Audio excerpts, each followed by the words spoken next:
Alleloia. Dia amin'ny fifaliana lehibe indray ary lasa ny vavimalala no ionana amintsika amin'izao fotoana izao a. Dia faly indray ny tenako miona aminao eto androany a, anatin'izao fandarantsika vavaka fiambenana. Izay raha anao amin'ny fandarana andramika izao a, dia ny Akiradio a, ny mpikambana anatin'ny vavaka fiambenana ary ny gropy izay maharesy izay miaraka aminay isan'andro a, manototosa izao fandarana izao. Dia fiadan'ny tompony eo amintsika tsirairay avy, ary dia manasa anao indray a hiaraka aminay eto amin'ity androany ity anatin'izao fandarantsika vavaka fiambenana. Izay raha anao a rahantsika ao anatin'ny adiny iray sasany eo a, ifampaharezintsika amin'ny hira, amin'ny alalan'ny hira, tenin'Andriamanitra, vavaka. Dia matoka fa ifampaherentsika amin'ity androany ity, matoka fa hery indray ianao a. Ary raha androany anao vao tonga eto dia teteny aminao hoe tsika sendrasendra koa natongavana eto fa misy raha ilan'ny tompo anao. Dia maharetatra amin'ny farany a. Dia aza mihafahafa ihany koa miaraka aminay ato anatin'izao fandarana izao fa tonga soa ianao na dia vao androany ianao tonga teto. Dia tahiny tompo daholo ary tsika. Raha nabavilalà no niditra voalohany teto androany dia tahiny tompo raha nabavilalahy. Dia tena hoe ny fahasoavan'Andriamanitra ny hirotsaka aminao taka ny ranonoram-batravatra, ary tena hoe avy any amin'ny vazatany efatra no andran'Andriamanitra ny fahasoavany hirotsaka avy eo aminao, hirotsaka ho aminao sy ny fiainanao. Dia avy any atsimo avaratra andrefana atsinanana dia tsisy afa-tsy fahasoavan'Andriamanitra no hitody amin'ireo lafiny efatra amin'ny fiainanao. Dia tahiny tompo raha nabavy lala.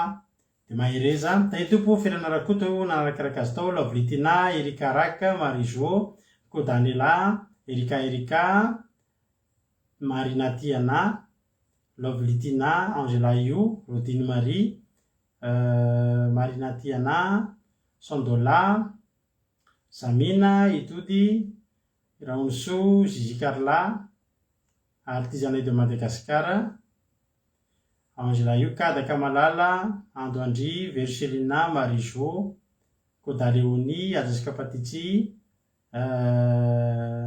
Maniko, bonsoir, Itody Raonso,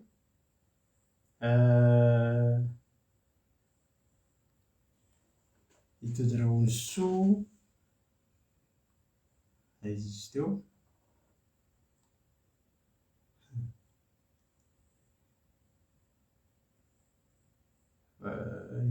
Izy koa ohatry misy lasa tsy tiako tampoka indray. Ando Andry, Sandola, Zamina, Verselina, Angela Io, Skapatitsy, Eliza Tsiala, Fabiola, Nena Mainso, dia tonga soa i Mihaja, Jesosy Mahery, Fity. Dia ao koa i Soameva, Aingolinandrina Solo, Rantan'Andria Marie Charline, ao ihany koa i Marijo, Tery Ralibenja. Misy message narefako aminao ny rahalahy Tery Ralibenja, mba jereo kely azafady, raha tsy madiso. Mami, ao ihany koa i Mampionina, Tina Rakoto Arzaka, Fantainy Lalanirina Tsisy Isorana, Razana Monika, Falray Ritovo, Tojo Mikael. Tahiny tompo isika rehetrarehetra dia mahareta hatramin'ny farany izay no fiarabana fa efa hitany rahalahy kay. Dia ho tahiny tompony antsika tsirairay avy tratran'izao androandroany izao. Hivavaka aloha tsika metraka amin'ny fotoana am-pelatanan'Andriamanitra. Dia aorian'izay ny filazan-draharaha sy ny fanombohantsika sy ny fidirantsika anatin'ny toeran'ny fandarana.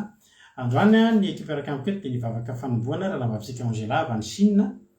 Dia nitondra ten'Andriamanitra raha navavintsika Erika, ary nivavaka firenena raha navavintsika Ferana Rakoto. Andao ary nivavaka aloha tsika metraka amin'ny fotoana eo am-pelatanan'Andriamanitra. Tahiny tompo raha navavy Angela Io anao amin'ny fitenenana. Tahiny tompo tsika rehetrarehetra, tahiny tompo koa pasteur sy izay manatrika eto amin'ity anio ity. Iara ivavaka isika oentina nomboana izao fotoam-bavaka antsika androany izao. Jehova Tompo Andriamanitra eo, ndreto indray izahay Tompo, tonga miantso ny anaranao, hiresaka aminao, hitalao aminao amin'ity anio ity. Mankasitraka anao izahay ray malala tianay sady tianay indrindra ianao. Misaotra no fitiavanao fa mbola tafahoaneto indray izahay tsirairay avy reto Jesosy Tomponay eo. No tantananao ny fiainanay, no tantananao ny dianay, mbola velonay na soamantsara izahay tsirairay avy. Matoky anao hatrany izahay Jesosy Tomponay eo, sy ilay fitiavanao feno ao anatinay tsirairay avy. Atolotrainao Tompo ity fotoananay anio ity, fangio manokana ny pasteranay mivady izahay tsirairay avy. Ary mitoerany anatinay koa ianao Tompo manjaka tanteraka ao am-ponay tsirairay avy. Ta io ny connexionnay izay fifandraisanay eto Jesosy fantatrao fa samy avy amin'ny firenena maro samy hafa izahay nefa tena vondronao iray amin'ity fandaharana andramoka izao ity Jesosy Tomponay eo. Ireo namanay rehetra izay mbola taraiky any ambadika any, ireo mpiaino ty fandaharana ty koa Jesosy dia afangano tanteraka izy ireny mba ho tonga soamantsara hatratra izao fandaharana izao. Ny zavatra rehetra izay ho karakaraina eto anio, ny fandaharana izay ho alahatra eto anio Jesosy dia ho totosa soamantsarany izany. Ary ireo teny mamy sy ny sakafom-panahy izay ho raisinay omenao anay anio amin'ity fandaharana ity Jesosy dia hiorina any anatinay izany. Ka tsy toy ny idiranay te Jesosy ny voanay fa feno ny teny mamy izay fampaherezana ho anay tsirairay avy. Ireo mpandray anjara rehetra koa Jesosy ta io izy ireny. Indrindra ampitombony ny ositra aminay tsirairay avy amin'izany fanatanterana ny asanao izany. Ny fahotana izay vitanay ka tsy mendrika teo anatrehanao Jesosy diovy tamin'ilay ranao sarobidy sy masina izany mba hadio tanteraka izahay eo anatrehanao. Manjaka tompo-tianay eo any anatinay sy ny mombanay rehetra dia atombotra feno eo amin'ny pelatananao raisy Tompo. Izany vavaka izany mba ho voninahitra ny anaranao rery any. Halleluia, amen.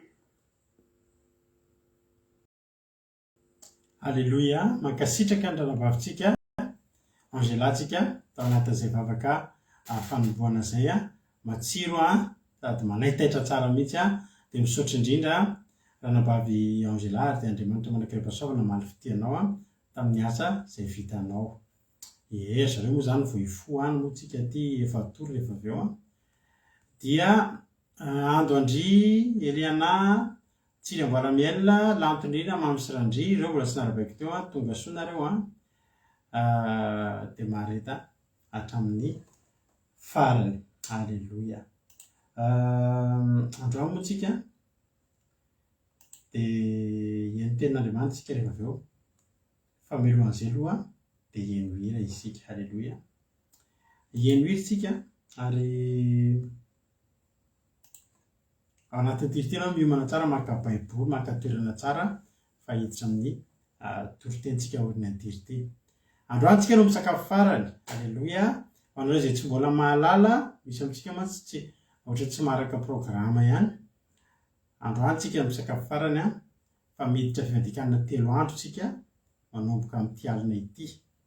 Amin'ny lahadiny tsika vao misakafo. Mino aho efa nanao reserve tsara tao anatin'ny sakafo tsara dia manomboka eto tsika zany dia ianao izy niditra tao anatin'ny groupe ny olona hifady hanina dia tsy sakafo tsika fa hivavaka inona tenin'Andriamanitra. Iomana tsika hidirantsika amin'ny Pentecoste amin'ny izay ankalazaintsika amin'ny 5 juin moa izay. Dia tahiny tompo ary tsika rehetrarehetra. Ny programantsika dia zao ny fiovana kely. Tsy misy fandarana vavaka maraina irana amin'ny mampiona raha pitso amin'ny 9 fa tonga dia anaty Zoom isika no mifampiantso amin'ny 10 dia manomboka ny fivadikanana dia tsy misaraka etsika raha tsy rapitsana amin'ny 4 sasany hariva indray hiandrasantsika ny programantsika indray amin'ny sabata. Dia tahiny tompo ary tsika rehetrarehetra andolotsika hieno hira. Dia mahereza mipifady hanina fa nomboka io.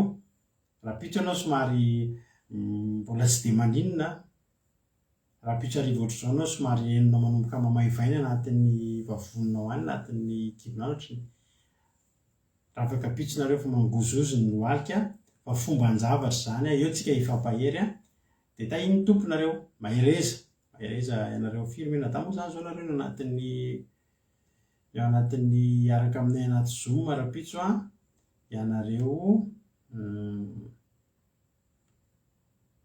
firy tsika raiky izy ianareo 50 menada alleloia 50 indray tsika zany no hiaraka eo dia irariana mba ho tonga daholo tsika rehetra ho an'izay tsy afaka moa raha-pitso eo ny raha ny asa mandrara isak'azany dia ny sabatsika zay tsy mahavita telo andro dia manao 2 andro mety misy areo ny anao 2 andro fa ny zava-dehibe dia zao zay farak'izay vitanao zava-dehibe mifetikanina zay ho ataontsika eo iny tompo ary tsika drindra doara ataontsika ty raha mahafinaritra be ty anatin'ity fivatikaniny ty dia ampitombo mpifandraisantsika amin'Andriamanitra ihany koa dia anitsanantsika zay tsy anjaran'Andriamanitra zay tsy an'Andriamanitra lony raha ary volonirina tahin' Jesosy tsy ho ameva koa tonga soa dia rehefa mifandray tsara amin'Andriamanitra sika dia lasa sakaizany lasa tiny lasa tsy fongy zay rehetra lavilavitra an'Andriamanitra izy tao ao dia ao tsika anao antirity androany ho voninahitr'Andriamanitra dia meno finaritra dia nitoroteny aorinan'izay amen.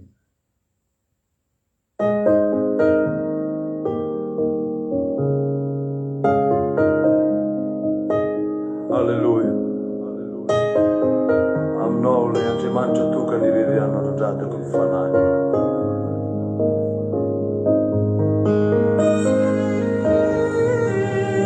Mirako. Miantsantsa amin'ny fitarainana.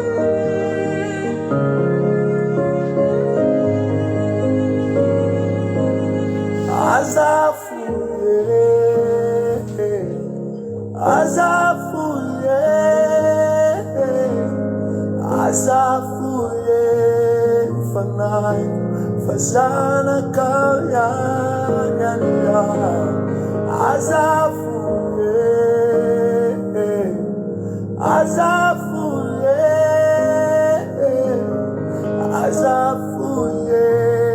fanay fazana kaya nyanya azafuye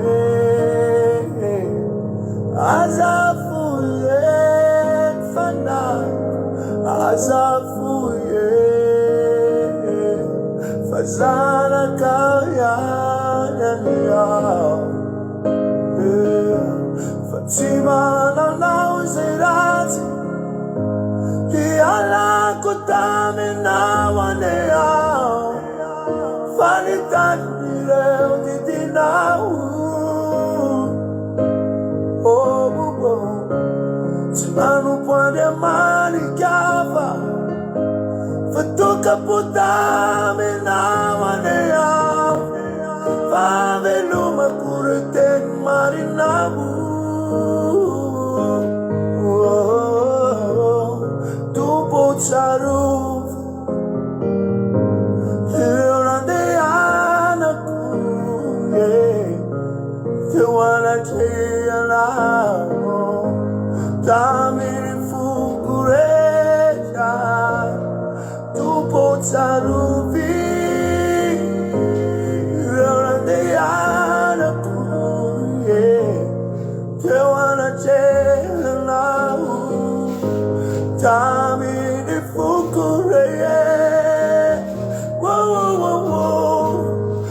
azafuye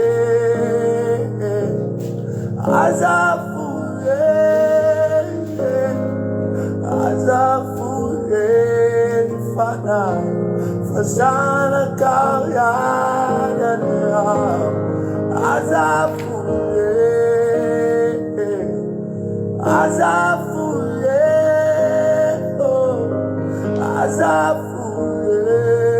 fanay fazana kaya nyanya azafuye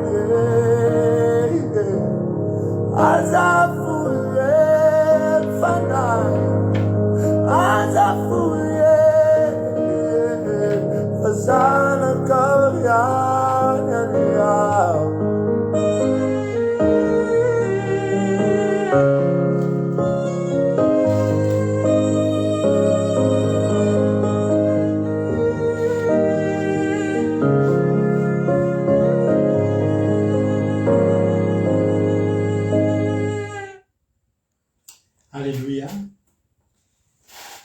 tsy hoafon'Andriamanitra ny ianao ho tsarovan'Andriamanitra no nandalinao teo anatrehany, dia vomekoa ho tsarovan'Andriamanitra ianao ao anatin'izao fifatikanana izay ho ataontsika izao.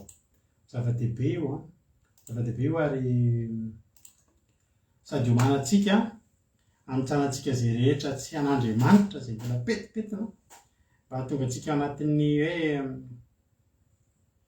mba hahatonga antsika hoe ny fanambo moa dia izao ho vita batisan'ny fanahy masina taontsika amin'ny izay anatrika Pentecoste amin'ny fahadimy volana jona ho avy zao, amin'ny 5 juin ny Pentecoste antsika.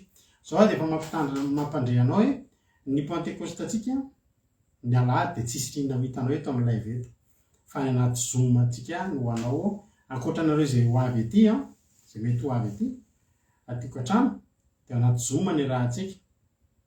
Ka raha misy aminareo zany mba mangetaeta hoe te hanatrika an'izany Pentecoste eto amin'ny fandaharan'Andriamanitra izao iaraka aminay iaraka amin'ny mivady sy ny ekipa rehetrarehetra dia aza adinonao no miteny amiko hoe hanatrika an'izany ianao dia ampidino anaty groupe ny olona anao Pentecoste ianao dia amin'ny Zoom anaty Zoom isika no hiaraka raha lasina bavy-malala. Zay sao dia adinonareo zay fa anaty Zoom tsika no Pentecoste fa tsy eto amin'ny live akory. Nefa na izany na tsy izany nareo izay tsy araka no Pentecoste aminay iza malahelo fa ny sabata alohan'io tsika dia anao efa fiomanana tanteraka anatin'ny Pentecoste dia mino fa na ny tenin'Andriamanitra na ny fotoana dia efa hisy hafa maivay ao anatin'izany. Koa dia tahin'ny tompo ary tsika rehetrarehetra dia mahereza hiainga ary tsika hiditra amin'ny tenin'Andriamanitra. Hiditra amin'ny tenin'Andriamanitra isika anabavisika Erika moa hitondratsika anatin'ny tenin'Andriamanitra. Zay rapitsika amin'ny tsisy fandalina no maraina fa tonga dia amin'ny folontsika ny miona rapitso ao anaty Zoom. Alleluia. Fandevo mitarika ny reto moa izahay mivady ao anatin'izay. Ao tahin'ny tompo ary tsika ndao ary tahin'ny tompo ary anabavy Erika anao ny fitenenana mihaino anao izahay. Amen. Mbola faminarantsika tsirairay avy indray ny tenako izay manaraka tsy tapaka ny vavaka fiambenana dia manona fiadanany tonga antsika tsirairay avy indray amin'ity arivity tahin'i Jesosy pastera dia raisiko fahasoavana ho andray rehefa na malala no izarako ny ten'Andriamanitra amintsika tsirairay avy amin'ity arivity dia raha efa vonary ianao dia raiso ny baibolinao fa iara-maki ny ten'Andriamanitra tsika ao amin'ny bokin'ny Jeremia. Jeremia 10:1 ka hatramin'ny 5. Jeremia 10:1 ka hatramin'ny 5. Raha ny soramandry ambony no vakitsika dia mivaky toy izao amin'ny anaran'i Jesosy hoe ny mahatsinitsina ny sampy ary ny fampisehoana ny voninahitry Jehovah sy ny fahatezerana. Amen. Eno ny teny izay lazain'i Jehovah aminareo ry taranak'Israely. Izao no lazain'i Jehovah, aza mianatra amin'ny fanaon'ny jentilisy ary aza matahotra ireo famantarana eny amin'ny lanitra. Fa ny jentilisy no matahotra izany, fa ny fanaon'ny firenena dia zava-poana, fa hazo ny kapaina tanin'ala ireny dia asan'ny tanany mpiasa amin'ny famaky. Volafotsy sy volamena no andravahany azy, ary omby sy tantanana no entiny manamafy azy mba tsy etsiketsehany. Toy ny hazo voasa ho saron-drofy izy fa tsy mahateny, ary entina ihany izy fa tsy mba hafa mandeha, aza matahotra azy fa tsy mahatonga loza izy sady tsy mahay manisy soa. Amen. Eto rehefa namalala dia iresakitsika momba an'izany hoe sampy izany raha jerentsika fotsiny ny soramandry dia hoe ny mahatsinotsinona ny sampy ary ny fampisehoana voninahitry Jehovah sy ny fahatezerana. Misy zavatra anankiroa miavaka ary avana malala eto dia ny sampy dia ny voninahitry Jehovah. Ny zanak'Israely moa rehefa malala fantatsika tsara fa dia tena hoe nanompo sampy tsy mba fikitra tamin'Andriamanitra, tsy mba nakatoan'Andriamanitra nefa efa fantatsika tsara fa Andriamanitra dia tena hoe makala ny sampy, tena hoe tsy tia an'izany olona manao sampy izany, tsy tia ny Jehovah ny hoe atakalo ny sampy izy, fa tiany isika tena hoe ametraka ny fiainantsika eo am-pelantanany. Dia ny zanak'Israely rehefa malala tena hoe tian'Andriamanitra dia tiany hoe hiankina amin'ny tanteraka, nefany isaky ny vao misy zavatra kely dia miala amin'Andriamanitra dia lasa dia manao sampy, dia lasa manao sary volamena atao sampy, dia lasa mivavaka amin'ny bala sy ny Asera, lasa mitady sampy foana izany zanak'Israely, tsy mba mety tafatombona eo amin'Andriamanitra mihitsy. Dia teto tena hoe naseho an'Andriamanitra hoe tsinotsinona ny sampy, ary naseho an'Andriamanitra ny fahatezerana. Arak'ilay eto amin'ny andininy faharoa hoe izao no lazain'i Jehovah, aza mianatra ny fanao ny jentilisy ary aza matahotra ireny famantarana eny amin'ny lanitra ireny, fa ny jentilisy no matahotra izany. Efa matetika natoriana teto moa misy fotoana hoe iny izany jentilisy izany. Jentilisy dia firenena hafa, izany hoe firenena ankoatran'ny Israely. Ny jentilisy ihany koa dia tahaka n'izao fiainantsika, fiainan'izao tontolo izao, amin'izao vanim-potoanantsika izao izany. Dia ho antsika kristianina eto dia n'izao tontolo izao, fanao n'izao tontolo izao no atao hoe jentilisy. Dia nefa ny revana malala rehetra zanak'Israely rehetra dia nanao ny fanaony firenena hafa. Firenena hafa mivavaka amin'ny bala sy ny Asera, dia zanak'Israely koa mivavaka amin'ny sampy. Tsy nisy nampiavaka ny zanak'Israely mihitsy teto fa tena hoe mitovy, nanao ny fanaony firenena hafa, ny jentilisy izany. Dia itsika koa, tsika kristiana rehefa malala, mbola marobe ny manao fanao izao tontolo izao. Milasitsika fa mpivavaka, enona dia mpanokon'Andriamanitra fa tena hoe mpitory-tenin'Andriamanitra no dia mbola mirona fanao izao tontolo izao, mbola manao zavatra tsy mendrika eo amin'ity tambajotra serasera ifandraisantsika ity, dia mbola manao fiteny tsy mendrika, dia mbola tsy montina, tsy mitandrina fahamasinana, mbola manompo sampy mihitsy ary ny sasany, mbola mandeha any amin'ny dadarabe nefa kristianina. Sasany mbola jangajanga, mbola manao zavatra maro nefa milaza ho kristianina, milaza ho mpivavaka. Nefany eto dia tena nitenen'Andriamanitra mihitsy aza mianatra ny fanao ny jentilisy izy, ary aza matahotra n'ireny famantarana eny amin'ny lanitra ireny. Ndraindraitsika dia mahita zavatra amin'izay hoe misy an'izao dia matahotra nefa kristianina, ary io nohatr'izao dia minomino foana tsika hoe ay tena marina izany. Dia eto rehefa malala tena hoe lazain'Andriamanitra mihitsy hoe aza manao an'ireny. Fa reny dia tsy mahasoa antsika, zava-poana ihany izy ny fanao firenena dia zava-poana ihany, fa azo no kapaina tany an'any ireny, dia asa ny tanany piasa ny famaky. Nefa matetika kristianina dia mampiditra ny io sampy eo amin'ny fiangonana mihitsy ny arany, dia reny no ivavahana, reny no andorihana. Nefa Andriamanitra efa miteny mihitsy hoe asa ny tanana ihany reny, volafotsy sy volamena moa izy no andravahana azy. Matetika tsika rehefa mandeha amin'ny fiangonana zokony ireny dia mahita sampy, mahita sary vongana, dia vita amin'ny volamena, vita amin'ny zavatra maro, vita amin'ny hazo, vita amin'ny tanimanga, dia reny no omena lanja kokoa. Nefa reny tsinotsinona, zava-poana reny, tsy afa-mandeha reny izy,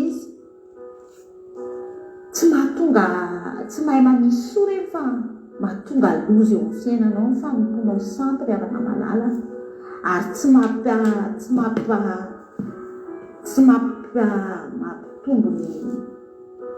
mampivoatra ny fiainanao ny fanaovanao sampy, fa vao maika arany mamono fanahinao, mamono manimba ny fiainanao, satria reny asan'ny devoly, tsy asan'Andriamanitra reny, asan'ny tanantsika olombelona ihany reny, dia tsy mahay manisy soa reny ry havana malala.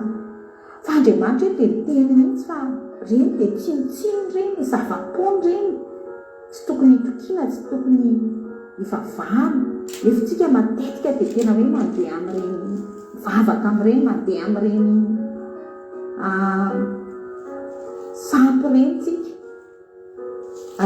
Zany havana malala tantara kely ny fiainanay, ny ainanay nareo. Ny mamako ry havana malala narary taona maro, narary mbola kely teo amin'ny 10 taonako teo angambany, dia efa narary ny mamako. Dia io aretiny io tena hoe tsy fantatra hoe inona ny antony, fa tena hoe marary izy dia rehefa marary dia malemy eo amin'ny fandria, tsy afaka manao nini, dia marary daholo ny vanimpotoana, marary daholo ny vatany rehetrarehetra. Dia matetika io mamanay taloha mitropitaly foana, tena hoe mandeha hopitaly foana, dia natao daholo ny profesiara zany efa mitady hoe inona ny soritra ilay aretina, dia tsy hita mihitsy. Dia tamin'izany moa lazaina hoe rhumatisme, dia nefa tsy rhumatisme, arthrose nefa tsy arthrose, ohatrany hoe zavatra tena hoe tsy fantatra zany ilay aretina. Dia tena fa lany aika lany volo, dia tsy miasa lava, be dia be ny zavatra niseho e. Dia misy fotoana efa nentina mivavaka mihitsy, dia efa mametrahany tanana, dia mbola tsy nety sitrana ihany. Salama kely dia miverina indray ilay aretina. Dia farany dia misy olona nahita matetika mahatsikaritra mamanay zany hoe indraindray izy hita, dia indraindray izy tsy hita, dia rehefa mandeha izy dia mila tsy afaka mandeha, fa tena ohatran'ireo zazakely mandeha mamindra reny. Dia misy olona amin'izay miteny hoe madama, tsy zavatra nataon'ny olona ve ty aretinao ty, fa manina raha mandeha amin'ireny mpitsabo gasy reny, mandeha amin'ireny mpitaiza reny izy. Dia entin'ny maha olombelona, mino fa tsika rehetra mety efa matetika mandeha amin'ireny, na raha mbola malagasy dia tena maika, satria efa marary ataona maro dia mahita ho sitra, dia lasa nandeha tamin'ireny ry havana malala. Dia rehefa nandeha tamin'ireny nefa izahay ry havana malala, dia ny zavatra hitako sy tsapako dia ohatrany hoe lany fotoana, lany vola fotsiny. Fa ilay aretina tsy tena afaka, tsy mety tena sitrana ry havana malala izy. Fa raha ohatra hoe salama izy fotoana fohy, dia miverina indray ilay izy, miverina indray ilay aretina. Dia rehefa miverina ilay aretina dia mbola pira kokoa ny teo aloha, zany hoe mbola miaratsy kokoa ny teo aloha. Dia lasa indray mandeha mitady taiza, dia ary indray moa izy ny olona misy tena mahay an'io, dia lasa indray mandeha makany, dia lasa indray dia sitrana, dia mety eo amin'ny 6 mois ianao eo dia miverina indray ilay aretina. Dia tena efa lany aika ry havana malala. Dia zavatra hitako tao anatin'izay fandehananay ohatr'izay zany, tsy mitombona ny ara-panahy, satria amin'ny maha olombelontsika dia mitady vahaolana foana, tsy mametraka amin'ny fiainantsika tanteraka eo amin'Andriamanitra, fa tsika foana no mitady vahaolana hoe aiza indray misy vahaolana. Dia tao anatin'izay ry havana malala dia tsapako hoe misy faharavana ny fiainanay, satria ohatrany lasa vao maika ary manakorotana ilay fiainana ilay izy, tsy mitondra vahaolana zany hoe nandehanana tamin'ny tetsy sy teroa, na nakany amin'ny dokotera io, na mivavabavaka foana tamin'ny mety hoe tsy fantatro, mety ilay fiangonana angamba mety tsy mijoro tsara, dia mety hoe tsy manasitrana zavatra isan-jato moa, na dia mety hoe koa ny finoanay mety tsy niorina tamin'izany, dia tsy sitrana. Dia tena misy fiantraikany be teo amin'ny fiainanay ry havana malala reny rehetrarehetra reny, satria izay nieritreritra fa ny herin'ny tenanay ny ahafahany miala ao anatin'izany rehetrarehetra izany, nieritreritra izay fa na mandeha any amin'ireny taiza ireny, eritretrera mandeha manao an'izao dia fiainanay iva fa rehefa tateo ariana ry havana malala dia resy lahatra izay hoe Jesosy ihany no afaka mamary olanay, Jesosy ihany no afaka tondranay amin'ny fandresena, Jesosy ihany ry havana malala no fahazavantsika araka ny teny hoe izany fahazavana izy ary izany lalana sy fahamarinana ary fiainana dia tena marina izany ry havana malala, izy ny tena lalana izorantsika any amin'ny famonjeny fahamarinana ijorotsika ry havana malala ary raha vao tsy mijorotsika amin'ny fahamarinana dia na mivavaka foana aritsika dia zava-poana ihany dia fahamarinana io ilay tena angatahan'Andriamanitra amintsika sy tamin'ny zanak'Israely mba tena hoe akatoy izay lazainy mitandrina ny didiny iainy ny feony sy ny teniny dia nefa ireny tsy ajaintsika, ireny tsy najain'ny zanak'Israely fa dia mifindrafindra Andriamanitra ny zanak'Israely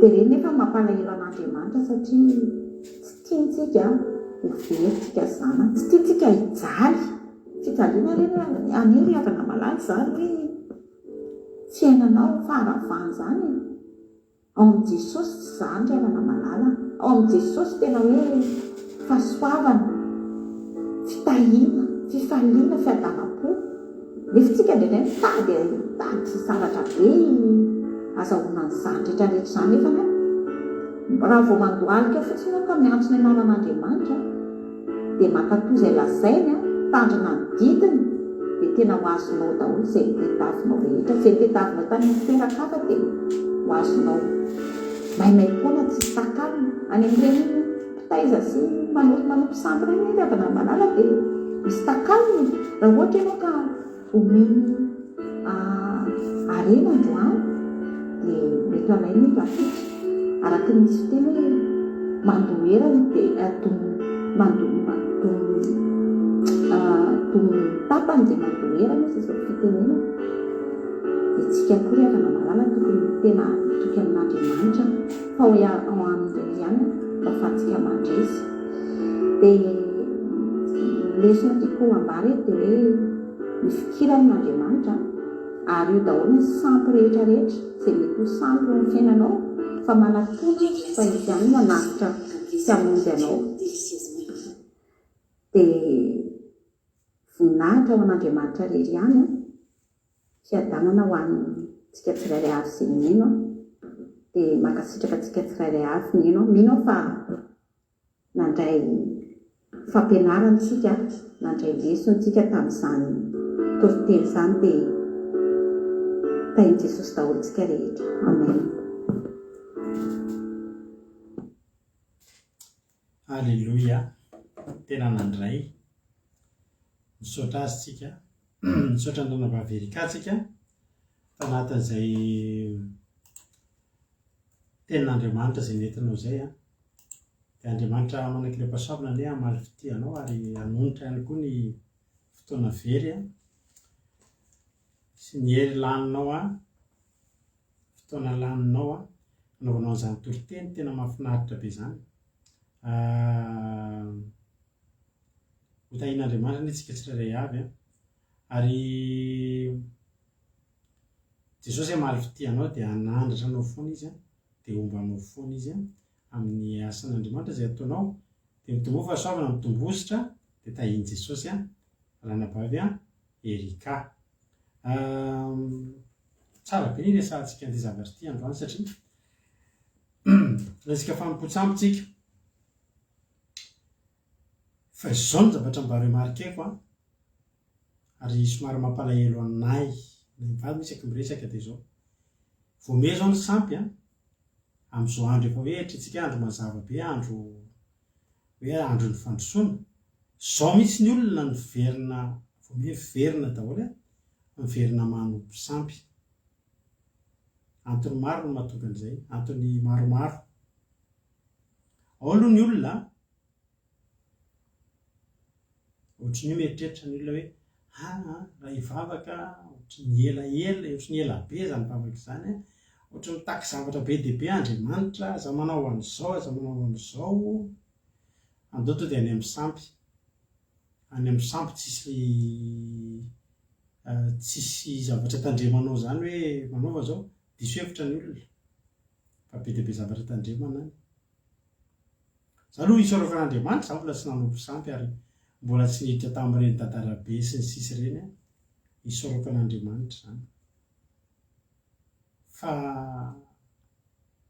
betsaka ny olona mandeha any amin'izao fotoana izao ary mahazo olona kokoa ny fanompo-tsampy noho ny fivavahana fa teniteneniko anareo zany satria dia na olona mivavaka azy dia mbola tratrany anaty sampy any le sampy mantsy tsy hoe mankany amin'ny dadarabe any ianao dia mitondratonda sarivongana sy ny sisa fa resaka momba izany moa tsika androany inavy ny endrika sampy rehetrarehetra fa tena hoe miroborobo ny fanompon'olona ny sampy amin'izao fotoana izao ao any mieritrehitra za tsy kamo be any dia vavaka sy voala be zavatra ilaina any za aty ve dia andeha vavaka aloha efa ratsy any dia alao any amin'ny fantatry ny olona fa ratsy ny any foziny olona any mora misy vahaolana any ny tenen'ny olona hoe mety ndao any ao koa ny olona karazany olona faharoa avana tena mampalahelo diso hevitra tsy hoe diso hevitra diso fanantenana amin'ny fivavahana zany hoe mivavaka ihany ny olona mivavaka ihany ny olona fa tsy maharitra izy na izy tsy maharitra dia veriny fa tsy miasa Andriamanitra dia mandalo eo aminy ny sampy dia lava amin'ny fanompo-tsampy any izy na koa naharitra ihany izy fa ny ataontsika mpanompon'Andriamanitra reto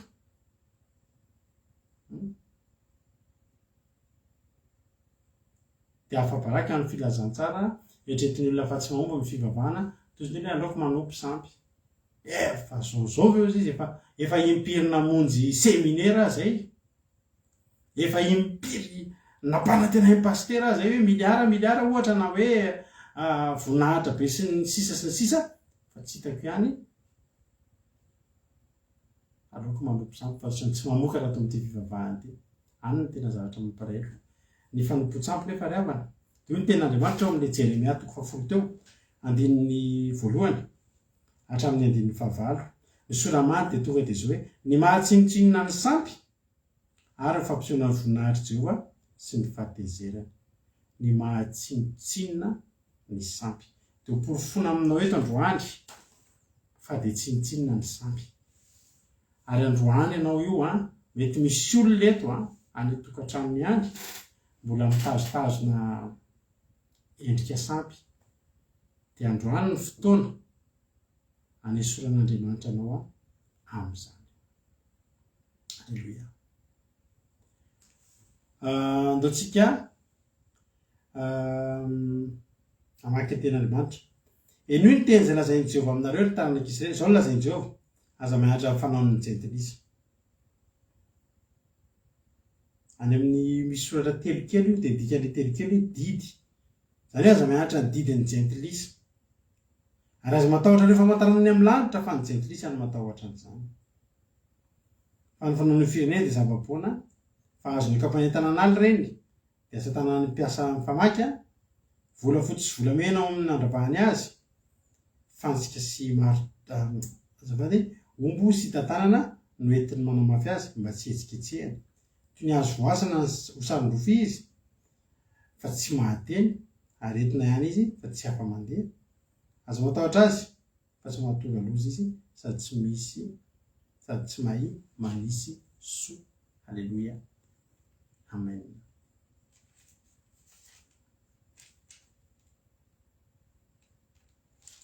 Amin'ny Exodosy Exodosy tsika tsika tsy tena Andriamanitra ny Exodosy tsy vitany tsinotsinona ny sampy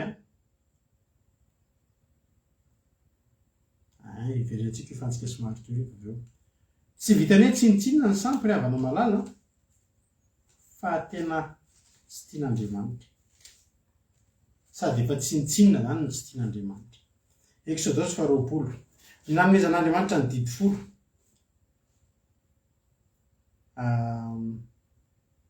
Didy voalohany dia efa niteny Andriamanitra, aza manana Andriamanitra hafa fa izay aho. Any amin'ny didy voalohany dia efa saro-piaro Andriamanitra. Inona moa ilay Andriamanitra hafa? Ny Andriamanitra hafa dia sampy. Rehefa lavo ny zanak'Israely any amin'ny Exodosy 20:30 any. Iverentsika ilay didy voalohany avy eo. Fa ny amin'ny Exodosy 20:20, Exodosy 20:30, Exodosy 32 dia izao. Ozy izy ny tenin'Andriamanitra manao hoe Exodosy 32 andiny voalohany. Ary rehefa hitan'ny olona fa elaka tsy mbola nidina avy tao tendrombohitra any Mosesy dia niangona eo amin'ny Aron izy ka hoe mitsanganaka hanao avy Andriamanitra izahay hitarika antsika eo aloha fa ilay Mosesy iny izay lehilahy nitondra antsika niakatra avy tany Egypta tsy fantatra izy nanjo azy. Anamboary, anaovy. Izany eo any ny zanak'Israely dia amboarina ny Andriamanitra fa tsy mamboatra. Anamboary.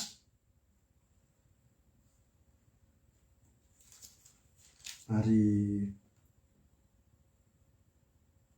nangoniny daholo ny volamena, ny kavim-bolamena sy ny firavaka teny aminy dia namboarina.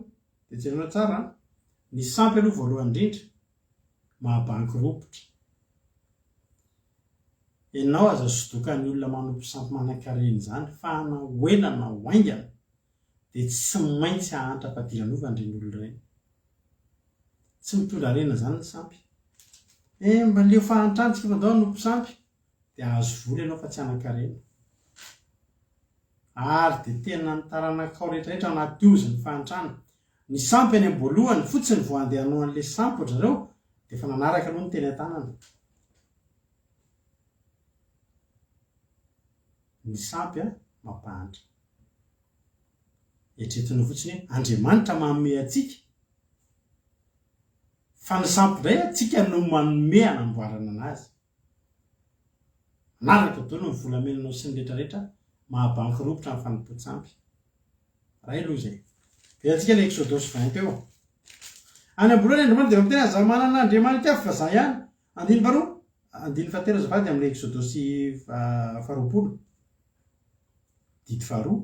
Aza manao saron-javatra voasikotra ho anareo na mety no endriky ny zavatra zany na ny amin'ny lanitra ambony na aty amin'ny tany ambany na izay any amin'ny rano ambanin'ny tany aza mikohaka eo anatrehany ary aza manompo azy fa za Jehovah Andriamanitra io dia Andriamanitra saro-piaro ka mamaly ny heliko ny ray amin'ny zanaka hatramin'ny zafiafy sy ny zavoloalika dia amin'izay makahala. Amin'ny fotoanany manompo sampy isika dia makahala an'Andriamanitra ny fahitany azy satria Andriamanitra dia tena makahala sampy. Ary io na zavatra vita amin'ny sary sikotra na sary ihany koa. Deutéronomia 4:7. Deutéronomia 4:7 andininy 5:10. Ano izay tendromany dia tandremo tsara ny fanahinareo fa tsy nahita endrika akory ianareo tamin'ny andro izay nitenen'i Jehovah taminareo tao amin'ny afo tao Horeba. Andreo manao ratsy ianareo ka manao sarin-javatra voasikotra nareo ary izay araka izay endry zavatra na inona na inona dia sarin-dehilahy na sarim-behivavy na sarim-biby izay ety ambonin'ny tany na sarim-borona manana helatra manidina ny avakavaka na sarim-biby mandady na mikisaka amin'ny tany na karazana hazan-drano izay azo avy amin'ny rano ambanin'ny tany. Dia nefa n'inona ny zavatra misy any an-trano'ny olona? Ilay sarina lehilahy mangamanga maso misy volombava manomboka eto dia milatsaka kely maketo dia mijery izy dia ohatry mijery ohatr'izao. Dia vao mijery any aminy dia ohatry mijery anao malahelo izany izy. Dia ozy ny olona hoe Jesosy io hiainga ato an-trano fa taio a Jesosy. Dia ilay Jesosy amin'io an'inona? Jery ohatr'izao izy. Misy fotoana anao mandalo azy dia mijery an'ilay sary indray. Nataonao ngeza be ao an-trano mihitsy ilay sary. Jesosy ndaloato ndraiky zay de izy mijery anao nefa ny ten'Andriamanitra de miteny azy tsy hitanareo ke ny endriko hoe nga atao oreba ry avana nisy nahita ny endriky Andriamanitra afo angeny tao feo no eny feo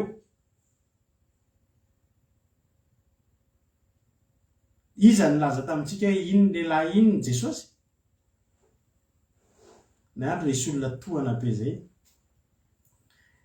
ny fanakalo tomobile tamiko de teo amin'le tomobile nefa raitra zany ny fifanakalozanay de fa samy mamindra entana eo de ny anazy tomobile eo amin'ny parabrise misy an'le sarina Jesosy iny miraikitra de eo amin'ny tableau de bord misy an'le sarina Jesosy miraikitra ka efa lasako le tomobile de nendahako le sary nendahako teo anazy ka le izy endahana tsy mety hoe récupérer fa mirovotra any de sady navoroboroko de natsipoko dia tohana be mihitsy izy fa maninona raha tsy kristianina tiana kristianina mihitsy azy ko maninona ny sarin'i Jesosy ny ataonao an'izany raha toetsy ny tohana be mihitsy izy fa ny olona de mbola mieritreritra fa ino ny Jesosy ry havana tsy Jesosy iny ary ny amin'ny fotoana omenao lanjany iny de ararotiny devoly de ao ny devoly tanao misy mialatsiny aminareo katolika tezitra zay zao nareo katolika nefa tsy maintsy teneny fa tsy katolika ihany no tezitra eto raha resaka fanompotsapy fa iny sarina vehivavy hoe masina Maria iny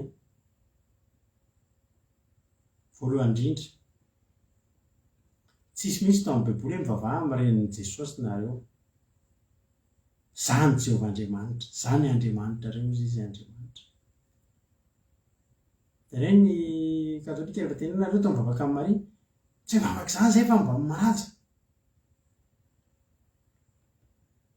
ndreninao ajaina ao an-tranonao reninao ajaina fa tsisy niteny tamintsika mihitsy ao amin'ny baiboly hatrany amin'ny Genesisy hatrany amin'ny apokalypsy hoe de ajao ny reniny Jesosy de ataovy sary de ataovy ao an-trano de fafafao tsara de iankofy de angatao tsodrano fivoaka ny trano nareo tsy misy zany fa sampy zany ninona zavain'ny olona sary ny zavatra voasikotra sary natao sary ny zavatra eny ambony sarina volana sy kintana sarina hazandrano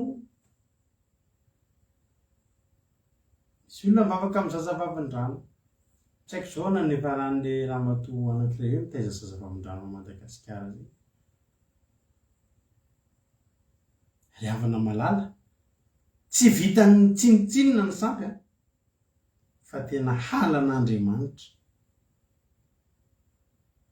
tena halan'Andriamanitra mahafinaritra anao ve ry havana zany hoe halan'Andriamanitra zany ratsy nge ry havana zany ratsy nge ry havana zany de otorino miateo ane toko faefatra teo vakitsika andininy faraiky amby roapolo ny alohany aona de ny ten'Andriamanitra tsy patelo zany fa valo roapolo azafady ary ihany no anomponareo Andriamanitra asan'ny tanan'olona de vato amakazo tsy mahita na mandre na mihina na manombola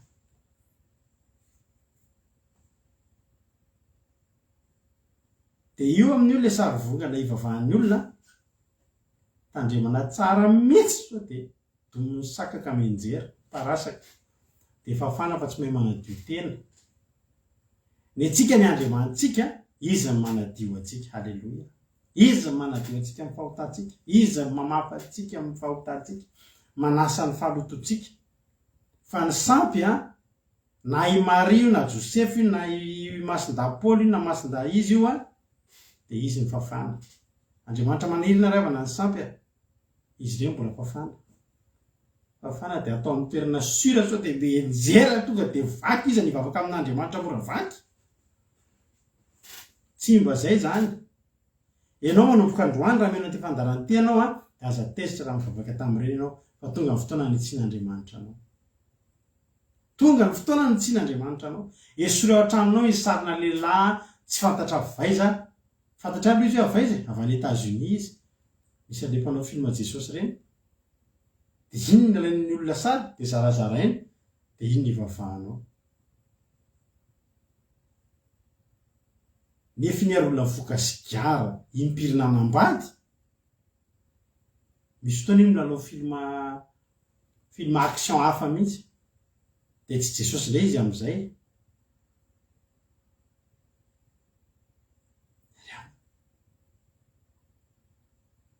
esoa ao an-tranonao reny manomboka androany reny saple anareo reny antokantonareo eny amin'ny rétroviseur ny tomobile esory reny fa sampy tsy mahavonjy anareo reny tsy miteny reny tsy mihetsika reny tsy manombola tsy mitondra fa soavanareo mampalavitra anareo amin'Andriamanitra anaty tobinareo sy nareo an'le mivatam-bakana mila kory misy antony fantatrareo ny antony reny ozy ny olona hoe tia atovy manaraka fa porte bonheur inona malheur ny iny rehetrarehetra iny eo amin'ny fiainanao de tsika mitahiry zavatra ao tokantrano tia ho ny porte bonheur ary dada fa nao mba tazomina atao mampitsa fahasoavana itendray zao hoe atodin'omby de isy anontany reny ngany omby manatody fa misy fotoana tsy mahavanina ny omby de lasa atody de atodin'omby zavatra mahatsiravina be zavatra boribory misy volombolony de hoe atao anaty baolina be io de tondrahana ronono isaky ny tsy fantatra izy de mitombo de mampanan-karena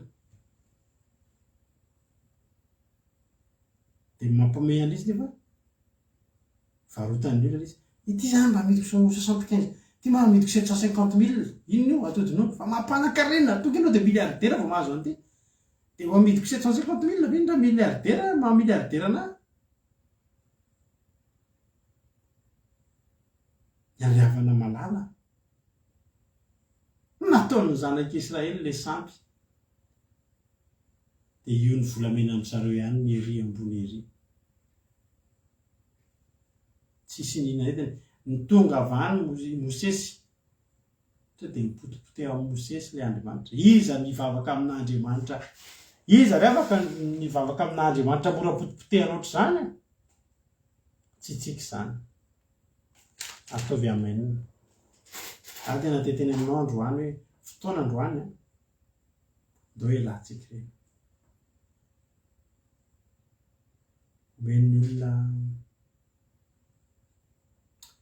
omen'ny olona zavajavatra kely reny ianao de terizinao mafy mihitsy fa hoe mitondra fahasoavana ho anao fa tsy mitondra ninina eo amin'ny fiainatsika reny zao ny lazain'i Jehova za mianatra ny fanaony ny jentilisa raha za matahotra reo famantarana eny amin'ny lanitra fa ny jentilisa ny matahotra reny ary olona rehefa manompo sampy de mahatahotra ny olona mpanompo sampy de olona sary tahotra mahatahotahotra zavatra ambotrany misy lolo maintimainty tonga aminao lolo-paty misy akatsika misy hofaty amintsika misy fotoana taloha tamin'izay mbola kely de mbola miniminy foana tany be de misy lefa misy lolo-paty le lolo maintimainty reny mihitsy torotoro hidadabe mamangy atsika io dry sotra dadabe vida oly mamangy atsika dadabe taitareo mba nanao azata rehefa fianakaviana tena fianakaviana izy ary zay misy any lolo-paty de tsy azo atao ninina io tsy azo fonono de le ary pirahana inona moatriny hoe mizatra atao am'le izy de torotoro mamangy tsy manadino atsika dadabe io izy io tonga fatany fa misy mandalo ady amintsika eto de io izy tonga dadabe eto ny lolo olona mpanompo sampy mino an'ireny zavatra zay ary ny olona mpanompo sampy mataotahotra tsy mety manam-piadana an'izany ny olona mpanompo sampy fetretin'ny mpanompo sampy oatra azy daholo ny olona rehetra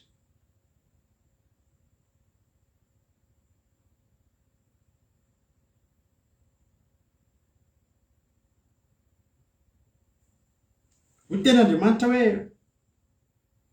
aza matahotra rehefa matarana any amin'ny lanitra fa ny jentilisa ny matahotra an'ireny, ny mpanompo sampo ny matahotra an'ireny. Isika tsy matahotra an'izany, ny andriamanitsika mikontrôle ny zavatra rehetra, mandefa anjely mitoby manodidina miambina antsika ary atao.